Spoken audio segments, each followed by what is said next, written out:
Hi all, hope you are all doing fine.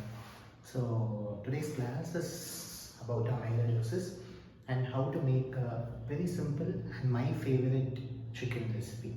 Okay, so before I start this class, I want to say clearly that the priority of class is this and not this. Okay, this just serves as a distraction, and also as the class goes, you will find that there is some interesting correlation between this and this. Okay, so first let's start the cooking part. It's going to be a very simple recipe where I'm going to boil the chicken first. I have about 500 grams of chicken here, and I have some water in this cooker. Just add some more water here.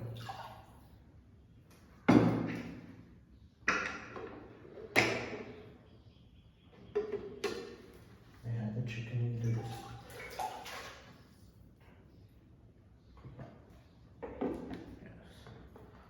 Yes. Let me add some salt into this.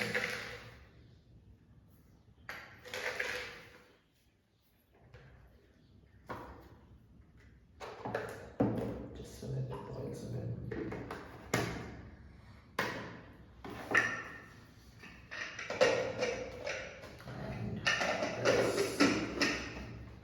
Close the cooker, get this all out of here, and let this boil for some time. Okay, so let's come to the class. So today's class is going to be about amyloidosis. Okay, so we all know that amyloidosis is deposition of proteins, abnormal misfolded proteins in various parts of the body. So here we are going to just focus on the pathogenesis of amyloidosis. So I always trust that once we get the pathogenesis part of the disease right, then it all becomes very easy. Okay. So to know the pathogenesis of amyloidosis, we have to be clear about the structure of proteins. Okay. So my first question is, what is a protein? Okay. A protein is a polypeptide chain. Okay. It's a polypeptide chain. It comprises of many amino acids. Okay. So these amino acids are bound to each other in a polypeptide chain. Now this proteins have various functions in our body. They can act as hormones, they can act as enzymes, they are part of important processes like the immunoglobulins in our body or proteins. They have so many functions. Okay.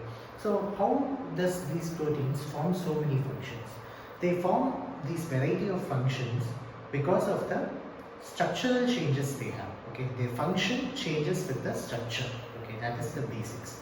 So let's see about the various structures of the protein. So the very basic structure is the primary structure. Okay, the primary structure is nothing but the amino acids bound to each other in a straight line. They have an amino end and a carboxyl. Easy peasy. Okay, this is the primary structure. Just a straight amino acid. The amino acids bound to each other in a very straight line. Okay, let's just imagine this. This is a primary structure. Okay, it's very straight, it's very linear, and all that. So this is the initial stage of a protein development. Okay, what happens later? Okay, later what happens is there's development of a secondary structure. Okay, in secondary structure we have different secondary structures, but you have to know about two main types. One is alpha helix and beta pleated sheets. Okay. So what is an alpha helix and what is a beta pleated sheets? Okay. So an alpha helix, let's just imagine this wire as an alpha helix. Okay. So what happens is it just forms a bend around itself. Okay. So there are multiple bonds within itself. Okay. And it forms a bend around itself, it folds around itself, and it forms an alpha helix. Okay. This alpha helix is a part of a lot of proteins, and it forms, it gives functional activation to a lot of proteins, alpha helix. Okay. And we have beta pleated sheets. Beta pleated sheets is nothing but sheets that are like this. Okay. They are bent around each other. They try to extend the length of the amino acids as much as possible. In beta pleated sheets, there's actually shortening. Okay, there's shortening. The length is shortened. However, this beta pleated sheet, they fold around themselves by as much as extending the amino acid length as much as possible. Okay. So how does this form? The basis of this structure is always the bonds. Okay. So in a primary structure, there is always a covalent bond. Okay. This covalent bond is actually the strongest bond you have here. Okay.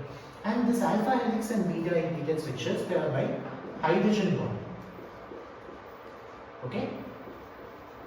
So hydrogen bonds. So this alpha helix, it has an hydrogen bond within themselves. It's there within this loop, this alpha helix. Okay. I'll just draw a pictorial representation of the alpha helix. So it's somewhere like this. Okay. This beta pleated sheets, they are somewhat like this. They are termed as zigzag. Okay. And they also have this hydrogen bonds between themselves, and there is this hydrogen bond between them. So 2 points. One, the primary structure by covalent bond, and there is the secondary structure. In secondary structure, we have the hydrogen bond, there is the alpha helix and the beta pleated sheet. Just one more point, we have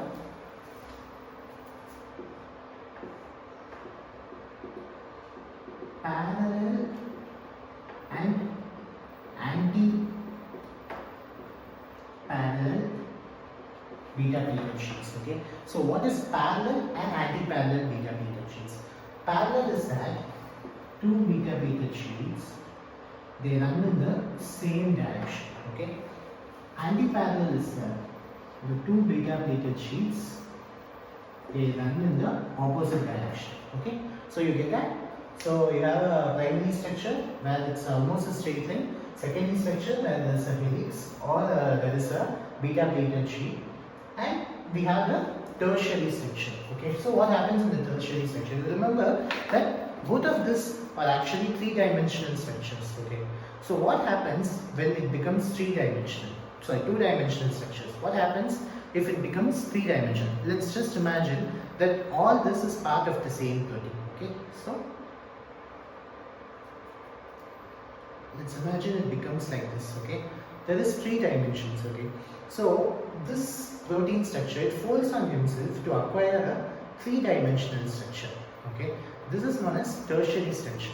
Okay. This is the final, the tertiary structure. This is by 3D structure.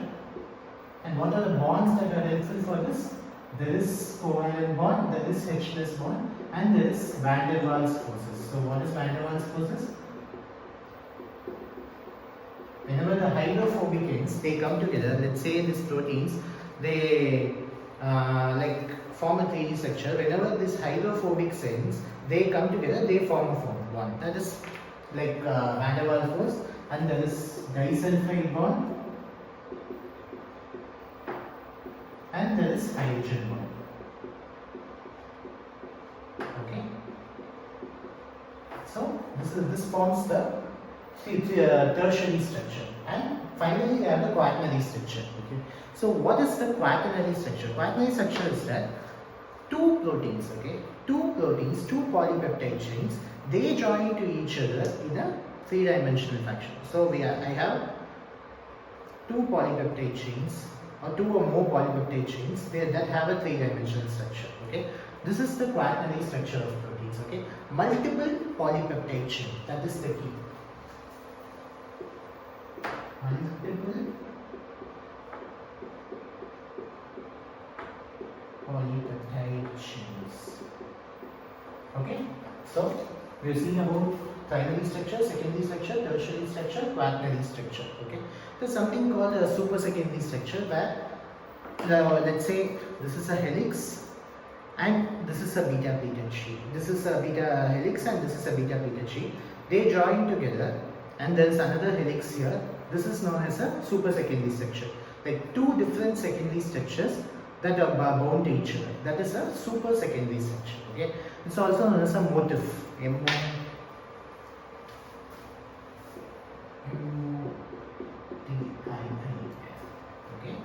so this is a this is actually the very basics we have to know to build on to understand amyloidosis. Alright. So we have an alpha helix, we have a beta sheets, there's a tertiary structure and there's a quaternary structure. So my question is, how does this protein fold? Okay. Does this protein fold by itself? There should be some influence for this protein to fold, right? Okay. So what is the influence for this protein to actually fold? Okay. They say there are two important reasons why this protein actually folds. Okay. So we have the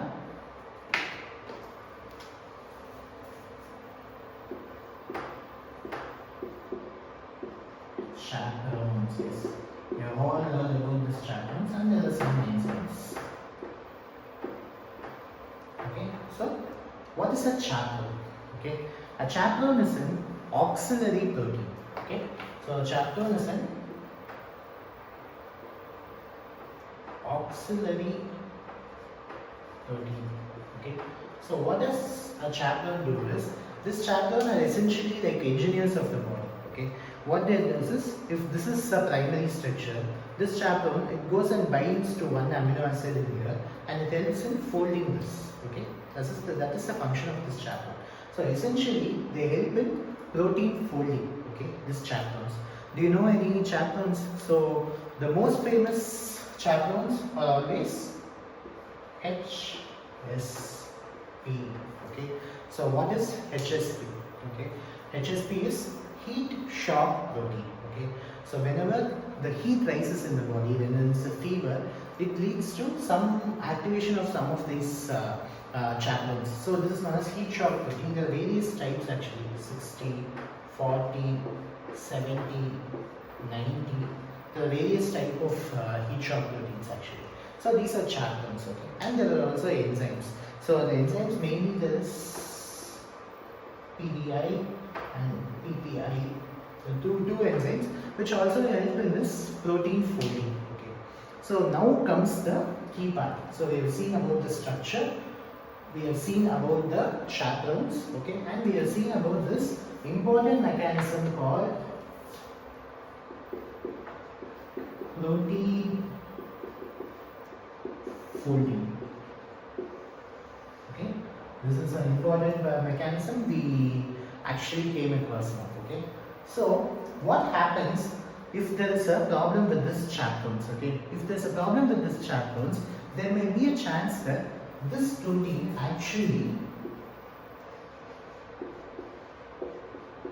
misfolds. Okay, so let's say that I need an alpha helix in one of my cells. Okay, so let's just imagine that this is a cell and this needs an alpha helix. Okay, so what if this protein misfolding goes wrong? This chaperones, they don't function properly, and this protein for misfolding, it goes wrong, and I get a beta pleated sheet. Okay, so now I get an alpha helix. I wanted an alpha helix, but I get a beta pleated sheet. Okay, what happens then? Okay, so this is known as misfolding of proteins. Okay, it's fairly common. It does occur in cell, but the cell does have backup mechanisms to prevent this misfolding. Okay, so essentially the cell actually has backup mechanisms which get rid of this misfolded proteins. Okay, so we'll just see about this. This is known as protein degradation. This is a very, very important mechanism that forms the basis of so many diseases, innumerable diseases. Okay, let's just see about this protein degradation.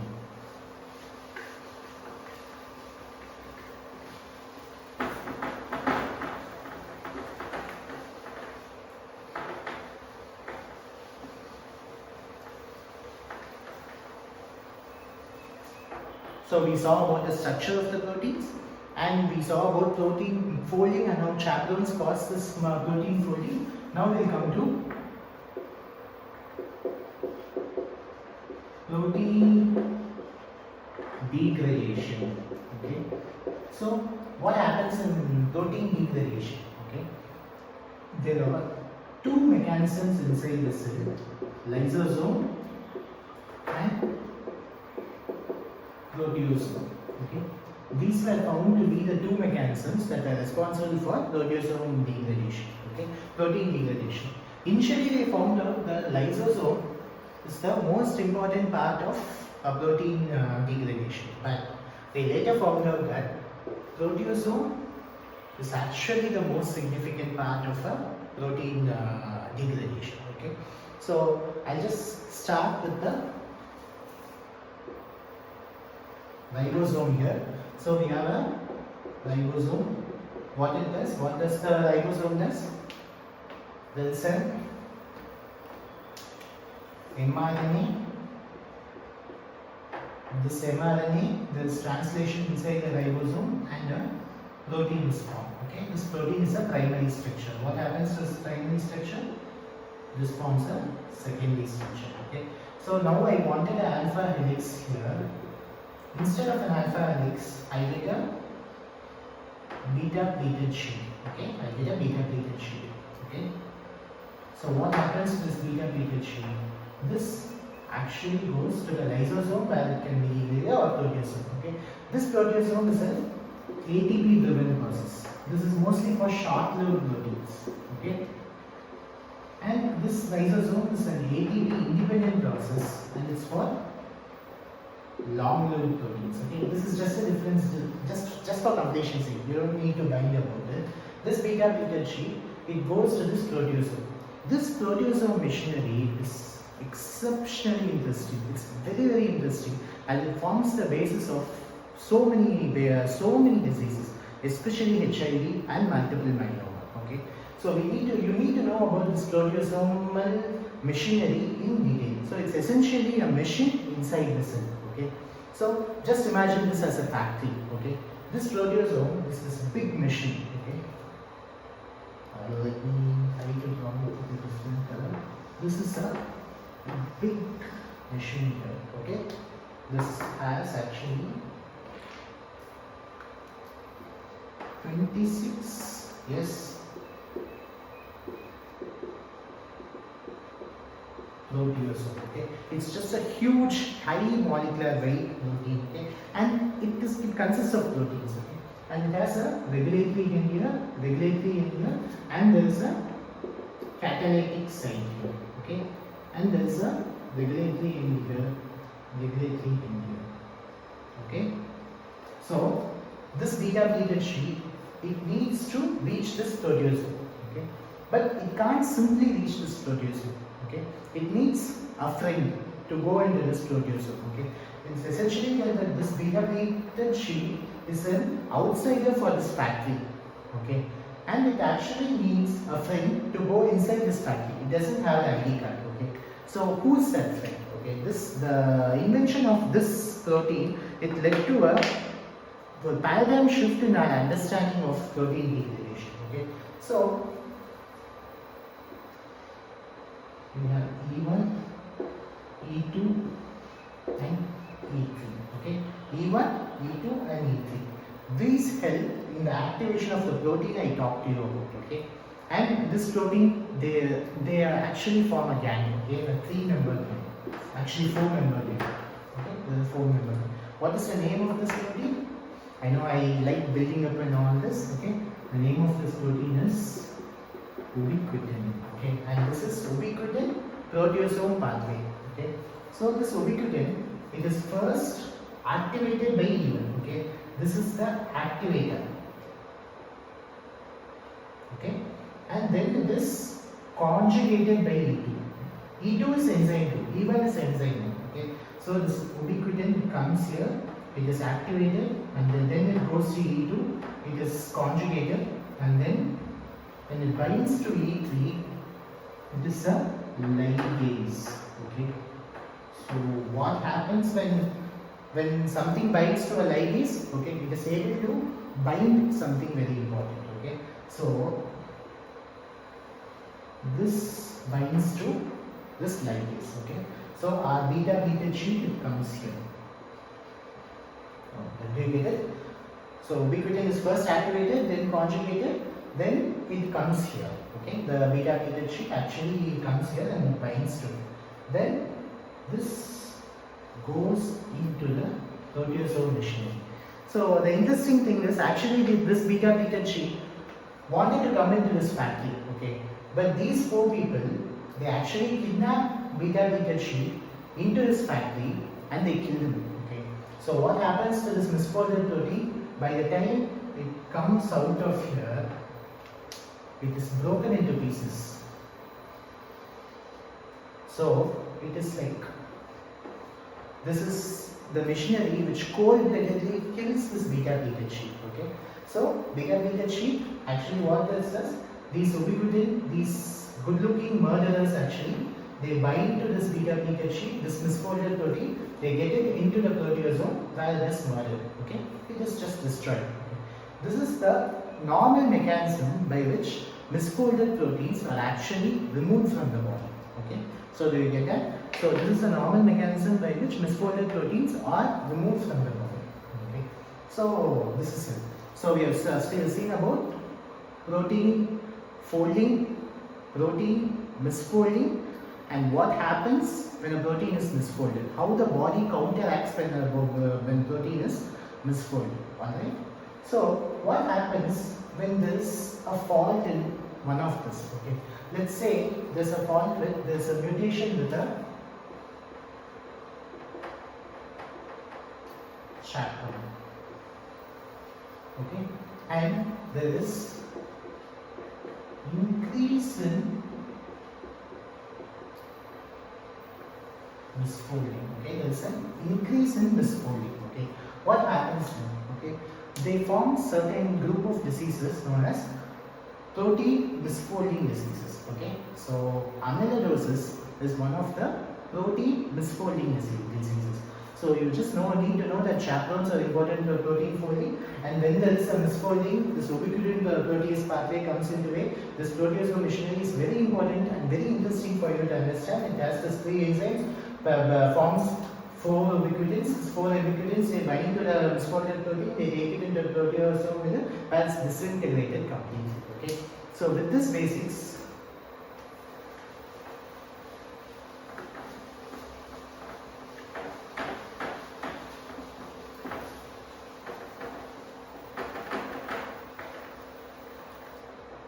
we go into the protein misfolding diseases. Okay.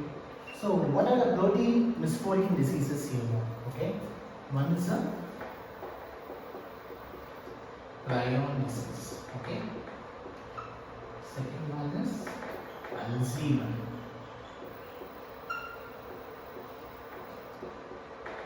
Parkinson, Huntington chorea. 5 is cystic fibrosis. Okay. 6 is our topic.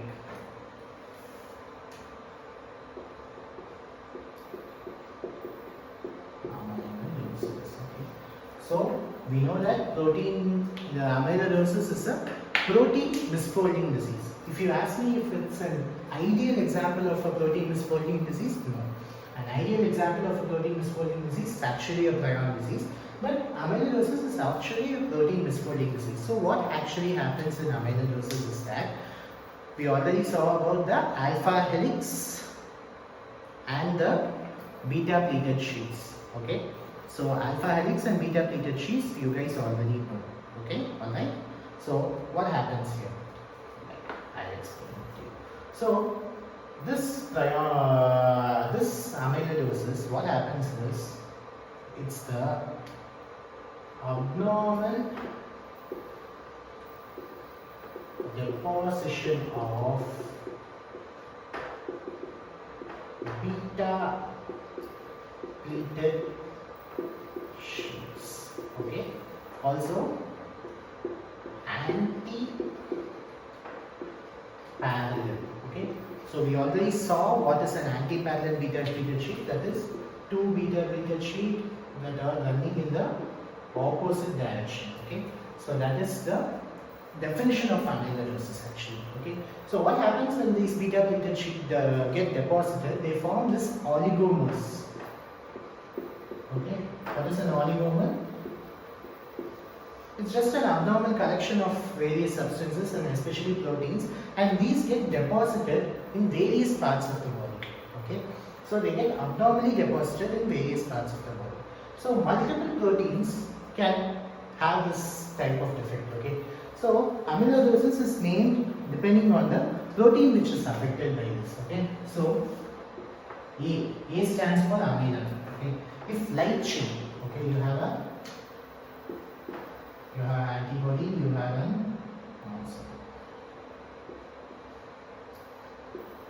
an antibody. This is a light chain of the antibody.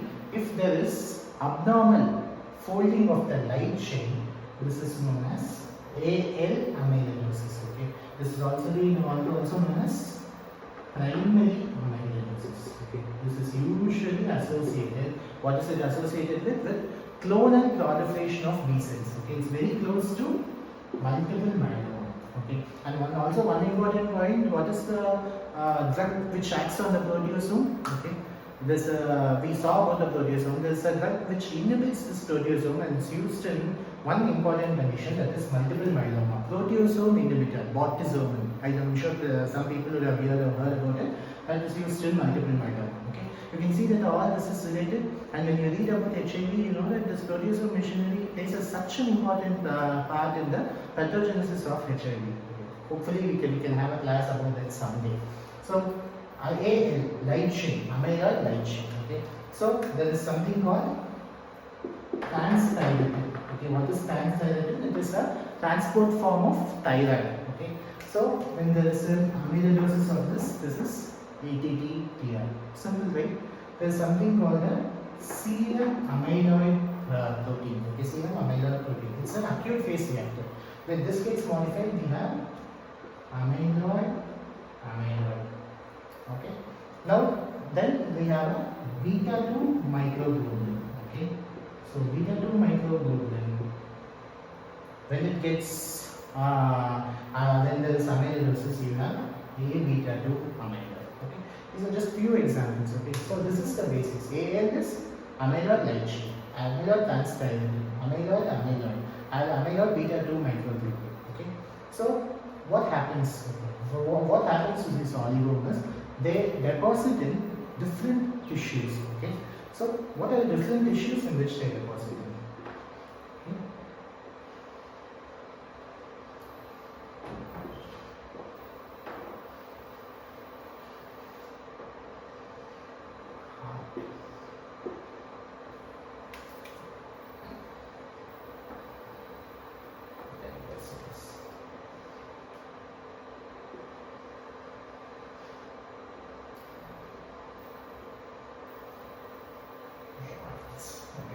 Something's wrong.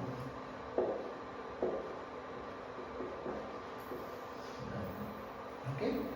So kidney actually happens in 50% of the cases. So what happens when amyloid deposits in the kidney? What happens? We have nephrotic range proteinuria. Okay. So there is proteinuria that is almost in the nephrotic range. Okay. So what happens when it gets deposited in the heart? Okay. So what happens? There is cardiomyopathy. Okay. So then we have the blood vessels. Okay. So cardiomyopathy causes restricted cardiomyopathy like feature, and also there is echo. There is this classic sparkly appearance and all that. And the blood vessels we have, like this, blood vessels, they become very fragile and they bleed very easily. Okay. When it happens around the eye, what do we call it? Yes, vacuum eye. Okay. So it might get deposited in joints and you have joint pain. Okay. Amyloid associated arthritis. Okay. And it can get deposited in structures that are easily testable, like in abdominal pad fat and of course in the rectum and abdominal pad, and another important structure you all know, the tongue. Okay, and you have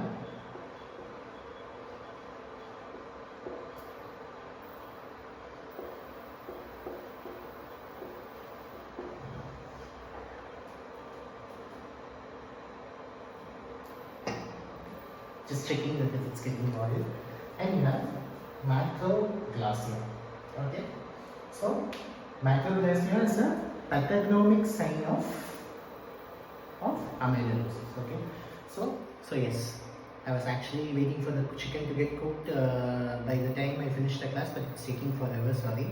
So the basic recap of what I taught you is that first there is structure, ribosomes form the proteins and they acquire various structures. There is folding and sometimes there is misfolding. Okay, folding is by chaperones. Okay, so chaperones are responsible for folding. Okay, and whenever there is a mutation in the chaperones or the proteins itself, this misfolding it becomes fine. Okay, so usually this misfolding they go to the proteasome and they are degraded. Okay, but sometimes these misfolded proteins they get deposited in various parts of the body.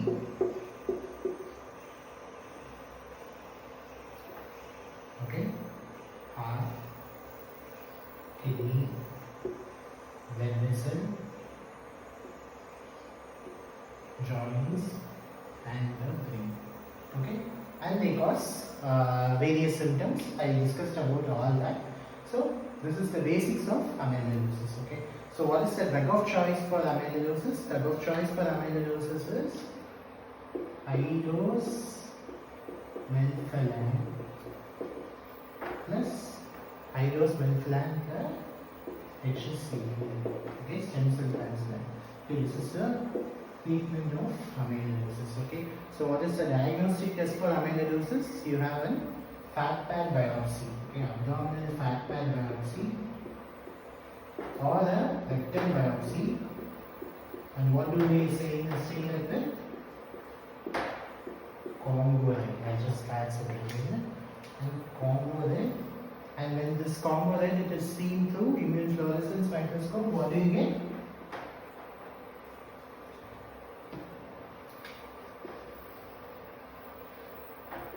Apple green white fringes. Okay, so this is the basics of. I just focused on the pathogenesis of amyloidosis and how it forms the basis of various clinical manifestations. I just touched upon the clinical manifestations. Of course, the diagnosis and treatment part of this is extensive. I think I will restrict myself to pathogenesis to just make the process a little crisper.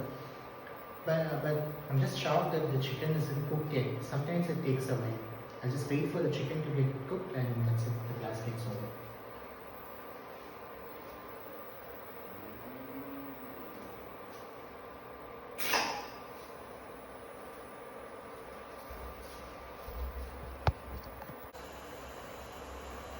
Just wanted to add this one point.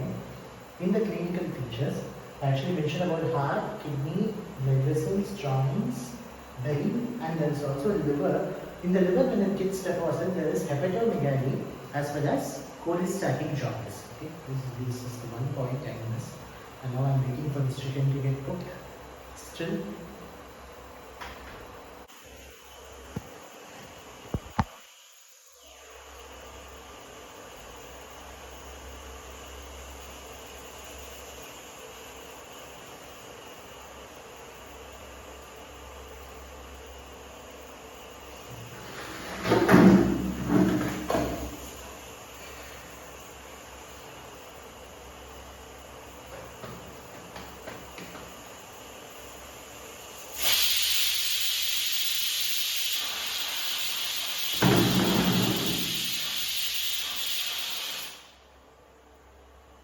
I think I left it for 2 whistles. I think I can remove the whistle now. I think it's going to be ugly.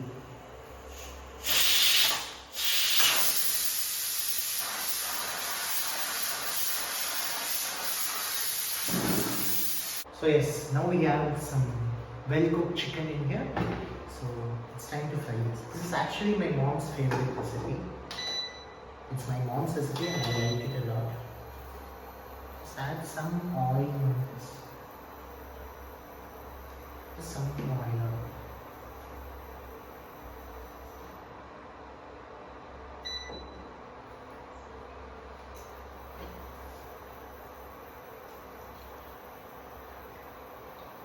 I just add a cup of water here. To this water I add actually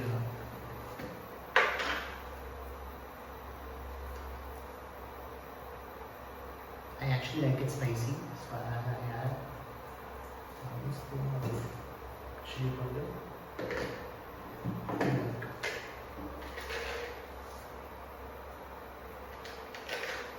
Some salt.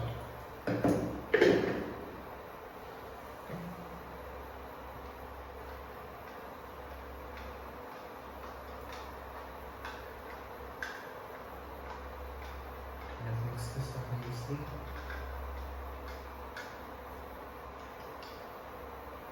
And yes, I'm going to bring this. Just kidding. I will wait for the oil to get boiled.